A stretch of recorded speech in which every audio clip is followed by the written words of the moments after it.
Bienvenue dans le plus grand parc attractif de Guadeloupe à Sainte-Anne, Karukéraland.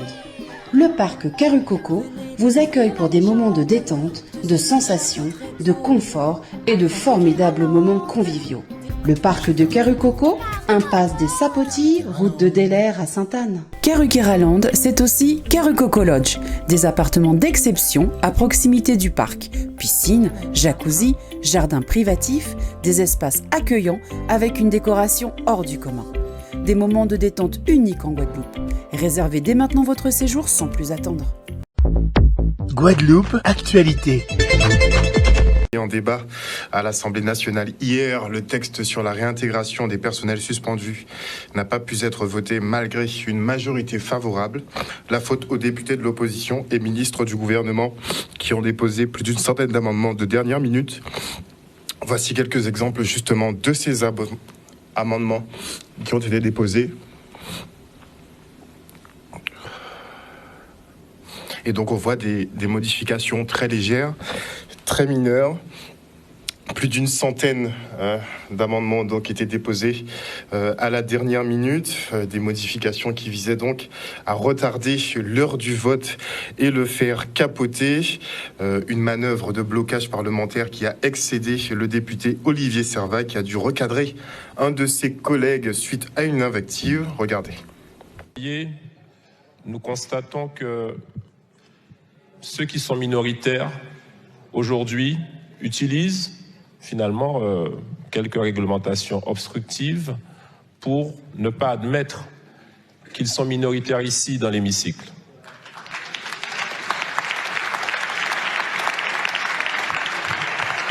Et je vous regarde, chers collègues, vous avez le sourire aux lèvres. Vous êtes satisfait, vous réjouis. Vous êtes content d'avoir pu trouver... Vous êtes content d'avoir pu trouver une petite mesquinerie obstructive pour ne pas laisser une niche aller jusqu'au bout. Tu vas la fermer. Ah non, non, c'est pas possible. Non, Monsieur Servat, c'est une invective. Monsieur Servat, non. Chers collègues, on ne peut pas en venir aux invectives de cette manière-là. La séance est suspendue pour 5 minutes. Pas possible. Et on rappelle quand même qu'Olivier Servat n'a pas démarré les hostilités, vu qu'effectivement il a été invectivé avant de tenir ses propos. On entend effectivement dans le fond des fermes là à plusieurs reprises. Et un mécontentement qui est partagé d'ailleurs par les suspendus de Guadeloupe qui n'acceptent pas que l'on joue avec leur vie. Ils se sont rendus à l'hôtel de région pour interpeller le président de la collectivité sur cette obstruction parlementaire. Par ailleurs, ils entendent dorénavant bloquer les institutions politiques de l'archipel. Regardez. Rappelez que hier soir, on a observé qu'il y a fait un débat parlementaire. La majorité des députés était favorable à la réintégration des personnels soignants qui ont souffrance depuis plus d'un an et demi, presque un an et demi. Nous venons devant le conseil régional de matin là pour dire comme ça qu'il y a pensé. D'ailleurs, qui gens ils fait obstruction en débat parlementaire, en vote parlementaire qui doit être réglé pour le monde. Si Chalus dit que c'est bon, au moment après nous avons parti par porte derrière et qu'a fait tout personnel à évacuer le conseil régional. Encore une fois, nous avons constaté que ces messieurs, ils lâchent. Ils lâchent, ils paient pas, ils paient pour voter pour eux, ils paient la vérité. Quand ça fait hier à l'Assemblée nationale, pour payer la vérité, pas éclos, pour éviter de router le monde dans toute malpropreté que vous faites, c'est M. qui a fait la poule et vous avez fait de l'obstruction. Donc nous décidons de faire obstruction aussi. Et donc dorénavant, comme nous avons l'idée, nous avons une belle idée, à savoir que pour faire voir au passé, il faut être capable de faire obstruction. Donc, je dis là, nous venons faire obstruction de vos conseils régionaux et nous devons faire obstruction de vos tout restant institutions politiques et institutionnelles de l'État français en Guadeloupe. C'est clair. Nous avons l'idée de cabaret chimère, après ça, nous avons toute institution politique. Région Guadeloupe qui tenait sa 6e plénière de l'année, qui, vous l'avez compris, a dû être écourtée par le départ précipité du président Chalus. Et bien que les débats n'aient pas pu être menés à terme, la modification du budget a quand même pu être votée à l'unanimité. On a un rééquilibrage, effectivement, donc une augmentation du budget pour faire face aux dégâts liés, notamment au passage de la tempête tropicale Fiona. Regardez. C'est une plénière, vous avez vu, qui s'est passée dans une grande sérénité, d'autant plus que le sujet le plus important, c'était les décisions modificatives, concernant le budget.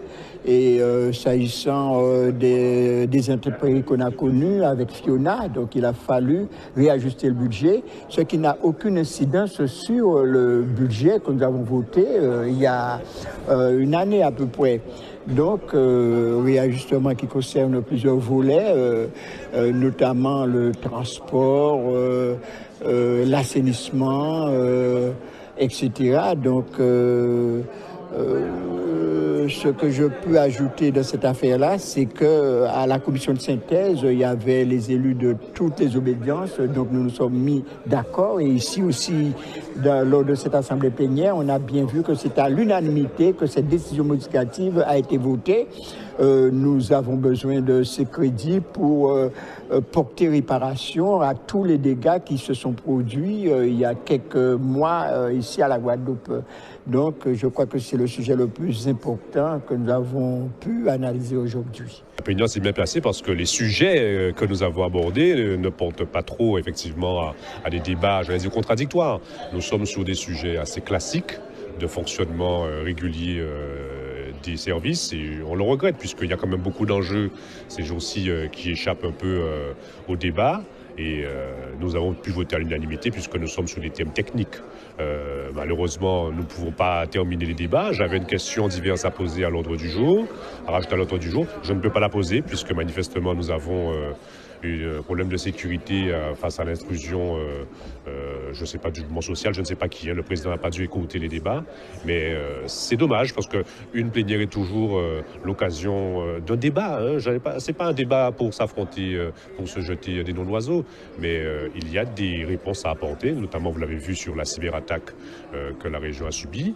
Ça n'a l'air de rien comme ça, au-delà d'être désagréable pour les services qui sont paralysés. Je rappelle que les chaînes de mise en paiement sont entièrement dématérialisées et qu'en ce moment, la région n'est peut-être pas en mesure d'assurer des mandats. Donc ce sont encore des partenaires et des prestataires qui sont en souffrance. Donc j'espère que ça sera réglé dans les meilleurs délais, que le Conseil général va porter plainte.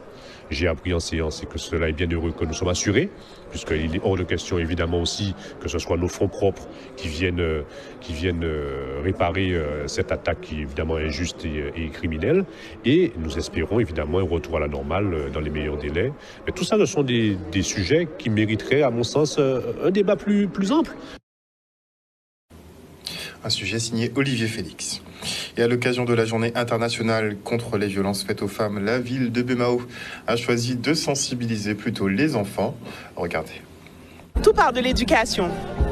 L'action de départ se voulait être une action concrète, avec un relais, une marche, l'esprit de personnes en mouvement, quel que soit le public, quelle que soit la population.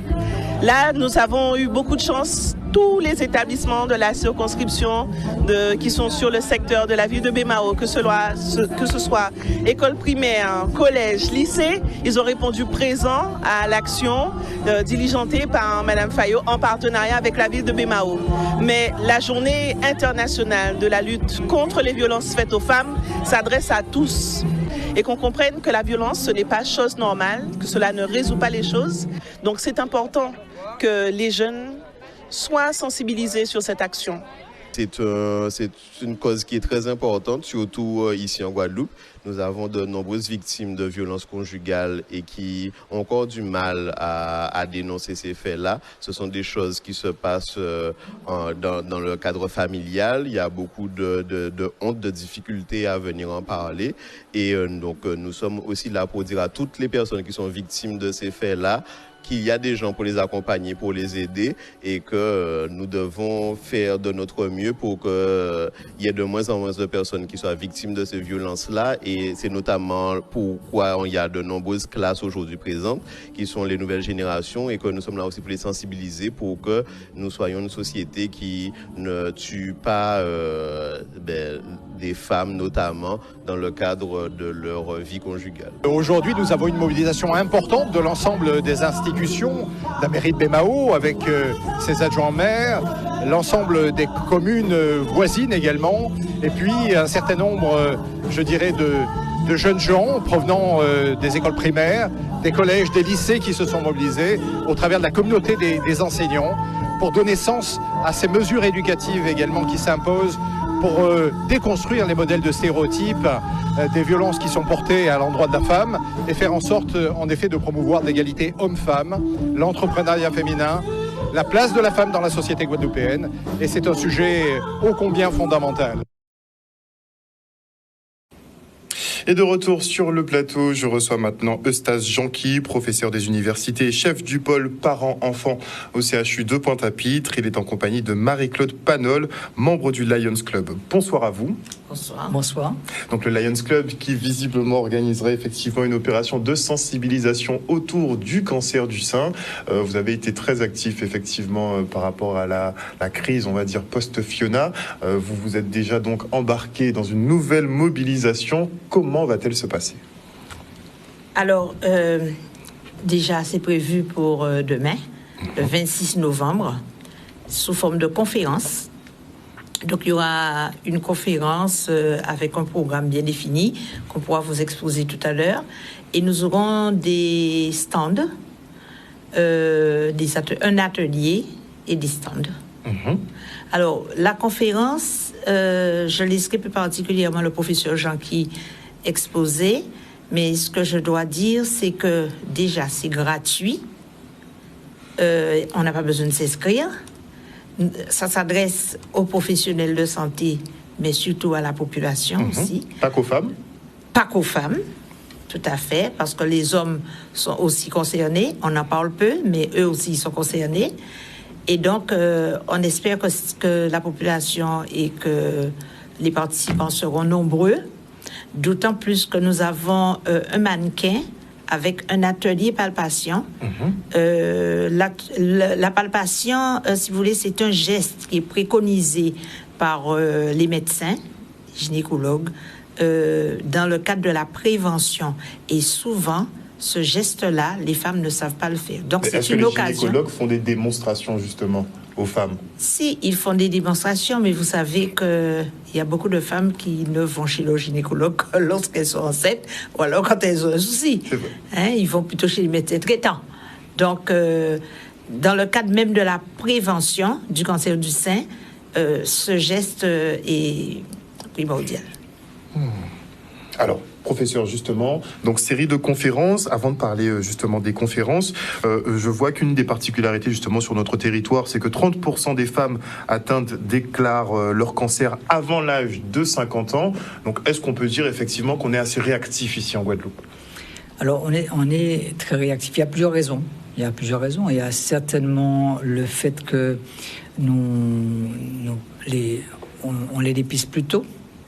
Les médecins sont peut-être plus attentifs. On palpe les seins avant l'âge de dépistage classique, cela veut dire avant 50 ans, ce qui permet de dépister les cancers plus tôt. Il faut savoir que l'âge moyen est plus faible chez nous par rapport à l'Hexagone. L'âge moyen, c'est de 56 ans à peu près, et dans l'Hexagone, 63 ans. Donc, il y a une grande différence. Et puis, il y a certainement un environnement aussi global qui fait que les cancers s'expriment plus tôt chez la femme antillaise, mais ça, c'est pas confirmé.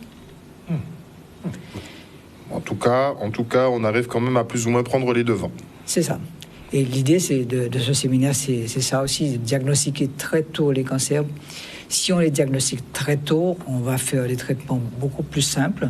Au plan chirurgical, ça peut être même un traitement ambulatoire, et traitement très adapté, et espérer guérir encore plus de femmes. Et c'est ça un des objectifs de ce séminaire aussi. Donc l'autopalpation sera centrale effectivement pour y arriver. Il y aura donc ces démonstrations qui seront faites, mais après tout le monde ne sait pas forcément par rapport aux grosseurs comment déterminer si la grosseur peut être problématique par la suite ou si on peut la garder. Est-ce que vous expliquerez tout ça aussi? Alors effectivement, quand on dit aux femmes de se palper. Donc, demain, il y a un atelier de palpation. Celles qui veulent apprendre à palper, il y a un mannequin, elles vont apprendre à palper. Et ce qu'on leur dit, si vous avez quelque chose d'anormal, que vous avez dépisté au niveau de vos seins, il n'est pas question que vous alliez tout de suite faire le guet devant la porte d'un gynécologue. Cela ne veut pas dire que c'est un cancer. toutes les masses anormales ne sont pas des cancers. Ça peut être tout simplement un banal kyste du sein. Ça arrive très souvent, un peu davantage chez les jeunes femmes. Dans ces cas, vous avez le temps d'aller voir votre médecin généraliste qui fera les premiers examens, dont une échographie et une mammographie. Et après, en fonction des résultats obtenus, on confiera la patiente à un gynécologue. Bien évidemment, si cette patiente a une entrée directe vers son gynécologue et c'est facile, pourquoi pas aller voir son gynécologue aussi? L'un n'empêche pas l'autre. Donc pas de panique, on vérifie. Pas de panique. Pas de panique, vérification. Mais il faut se faire prendre en charge. Très bien. Donc la conférence portera notamment sur cela. Je vois aussi que vous allez mettre l'accent sur d'autres formes de thérapie, lesquelles? Alors il y a les soins de support. Les soins de support c'est fondamental. Ces soins de support sont généralement donnés par la Ligue. Ce sont les ligues qui offrent ces soins de support aux patientes, à condition qu'on les oriente. Et d'ailleurs, il faut orienter les patientes vers la Ligue une fois qu'elles ont été traitées. Parce qu'on n'a pas forcément tout ce qu'on veut au sein de l'hôpital. On travaille en lien avec d'autres structures, d'autres associations. Il faut qu'on puisse orienter les patientes correctement vers ces associations pour les soins de support. Il y a aussi la douleur, la lutte contre la douleur. La douleur, il y a une douleur psychologique, mais aussi il y a une douleur physique après une intervention chirurgicale. Et nous proposons aussi le sport. Le sport que je vais développer lors d'une conférence demain. Le sport, on prévoit des activités sportives, des manifestations sportives au niveau du Lions Club? Non, pas spécialement pour le moment. Ça dépend des thèmes que nous allons développer, comme par exemple la journée Octobre Rose que le Lions Club a organisée, mais il y avait une marche. Exactement. Mais demain, non. Mais en fait, globalement, voilà. Régulièrement, vous organisez effectivement des manifestations sportives parce que ça peut aider effectivement à résoudre certains problèmes. Est-ce que ça réduit le développement potentiel? Est-ce que ça permet d'éviter l'accélération de la maladie? Qu'est-ce que le sport permet? Alors, le sport, c'est fondamental. Quelqu'un qui fait de la marche, par exemple, de la marche cadencée, pas en promenade, mais la marche cadencée, 1 heure 3 fois par semaine à 5 fois par semaine, réduit le risque d'avoir un cancer de 30 à 40%. C'est fondamental. Et quand la femme est déjà traitée pour un cancer du sein, si elle continue à faire du sport, et d'ailleurs il faut continuer à faire du sport, ça réduit encore le risque de récidive d'environ 30%. Donc à tout moment, le sport est important dans la vie de quelqu'un. Mais chez les hommes aussi, parce que vous savez que les hommes font des cancers du sein, il ne faut pas oublier. C'est plus rare, mais c'est très grave parce qu'on les dépiste très tard. Donc pour la prise en charge, c'est très compliqué. C'est pareil, mais on les dépiste souvent tard parce que les hommes ne pensent pas qu'ils puissent avoir un cancer et il ne faut pas, comme la femme, aller devant une glace se palper. C'est vraiment une maladie. Je ne vais pas mentir, rien que l'idée. Oui, c'est ça, mais en fait, ça existe et ça peut être grave. Effectivement. On voit aussi que la phytothérapie, vous allez parler phytothérapie aussi. Alors, c'est pas moi directement qui vais parler de la phytothérapie, on a quelqu'un qui en parle, il en parlera certainement mieux que moi. L'idée, c'est de donner aux patientes tout un panel de possibilités pour qu'elles soient bien psychologiquement et physiquement. Si ça leur fait plaisir, pourquoi pas? Si le sport leur fait plaisir, le sport adapté, pourquoi pas? Si elles veulent faire de la musicothérapie pour qu'elles soient bien psychologiquement, pourquoi pas? Je pense que c'est ça. Il faut prendre en charge, pas une maladie, mais une femme dans un environnement psychosocioculturel. On va rappeler effectivement les dates et les lieux justement de rendez-vous pour nos téléspectateurs. Alors, ce sera demain, le 26 novembre, de 9h à 13h30.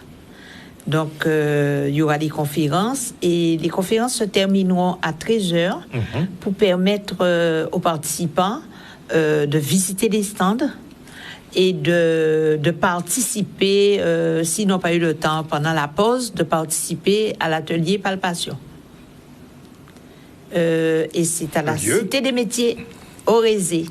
Cité des métiers Orésé, donc à partir de demain, donc toute la matinée. C'est uniquement la matinée pour permettre à un maximum de personnes de pouvoir participer, parce qu'on sait que le samedi, les gens sont beaucoup plus disponibles, et parce que il faut qu'on soit acteur de sa santé. Exactement. Il faut trouver un temps pour s'occuper de sa santé. Et l'information, c'est capital.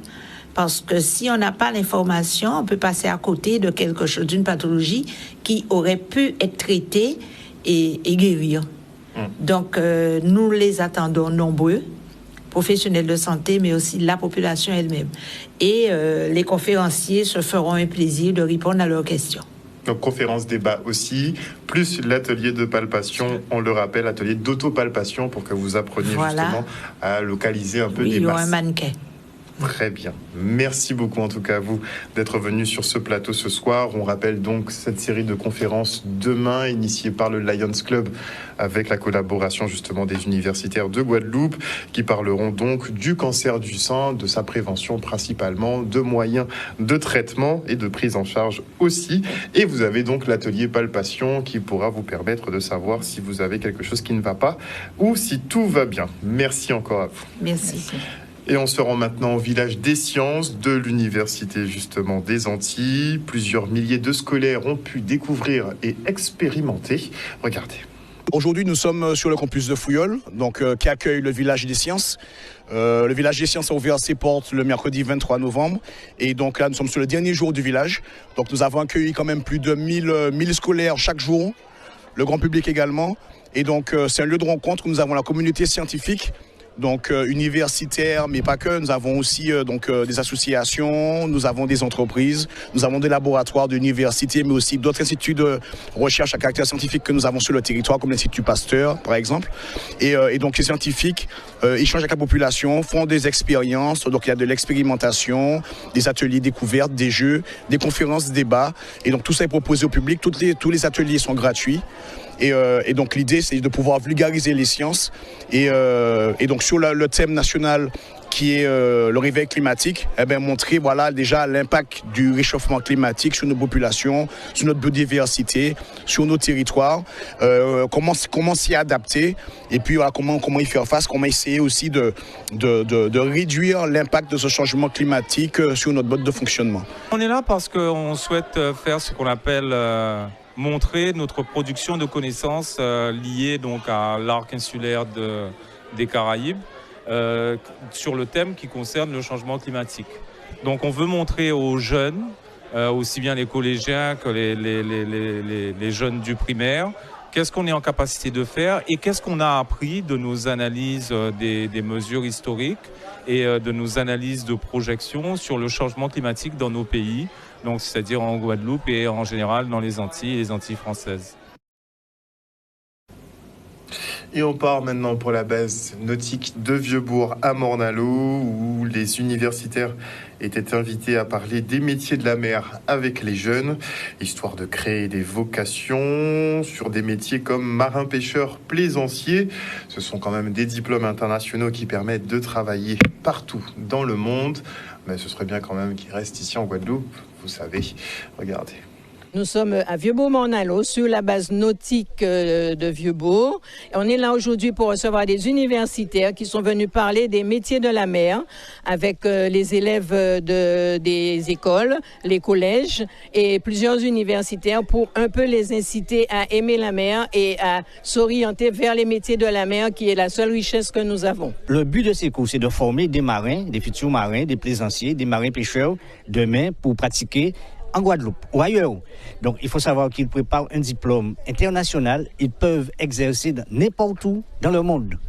Donc, nous, on prépare les élèves au métier de marin-pêcheur, au métier de capitaine de bateau. Exemple, des capitaines qui sont sur les bateaux qui vont à la Désirade, Marie-Galante, Martinique. Ce sont nos anciens élèves. Et on prépare aussi au métier de la mécanique embarquée sur ces bateaux. Donc, je précise que ce sont des marins embarqués. C'est une journée rêvée et d'autant plus que nous avons un jeune issu du Patelin qui fait partie de la course de la route du Rhum, Kelly Piperol. Et donc pour nous, il était nécessaire de l'honorer et aussi de faire partager aux jeunes, aux moins jeunes et autres cette journée dans la mesure où nous nous allons leur faire partager ce DU des métiers de la mer qui consiste en un diplôme après le bac ou pour ceux qui ont déjà navigué, donc je parle des professionnels. Et ceci dit, avec ce diplôme, ces jeunes pourront mieux, diriger leur entreprise. Outremernews.fr, le site de l'actualité Outre-mer, 24 heures sur 24 et 7 jours sur 7. Retrouvez la chaîne Outremer News sur YouTube.